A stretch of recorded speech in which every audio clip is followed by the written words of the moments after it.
आपाजी के पानी का मसला यासिन के सीजन के आगाज में शुरू हुआ क्योंकि जेर जमीन पानी की सतह गिरने लगी, जिसके नतीजे में बोरवेल पर इन्हिसार करते हुए चावल की काश्त करने वाले किसान मायूसी का शिकार हो गए। फसलें सूख रही हैं क्योंकि कांग्रेस हुकूमत जिसको नहरों से जरिए काश्तकारी के जरिए पानी फराहम करना था, ऐसा लगता है कि वो कुछ नहीं कर रही हैं। इस तनाजुर में रेवंत हुकूमत पर BRS के कारगुजार सदर के तारक रामाराव ने बरहमी का इजहार किया है। उन्होंने सोशल मीडिया प्लेटफॉर्म एक्स पर अपनी शदीद रद्द-ए-अमल का इजहार करते हुए कहा कि उस वक्त KCR दौरे हुकूमत में मौसम गर्मा में जो धान के खेत सैलाब से भर गए थे, वो आज कांग्रेस के दौरे हुकूमत में सूख रहे हैं।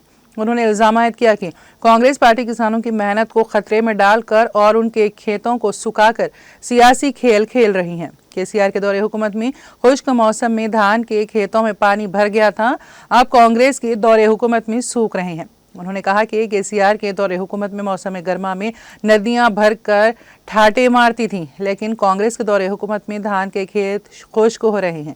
KTR ने कहा कि KCR के 10 साला दौरे हुकूमत में जेर जमीन पानी की सतह में सबसे ज्यादा इजाफा हुआ। आज कांग्रेस हुकूमत की लापरवाही की वजह से जेर जमीन पानी तेजी से गिर रहा है।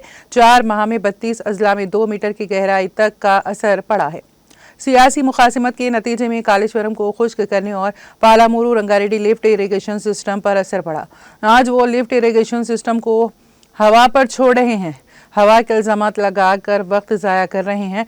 ये एक सियासी खेल है जो कांग्रेस ने खेला है, किसानों की मेहनत को खतरे में डालकर और उनके खेतों को खुश्क कर रहा है।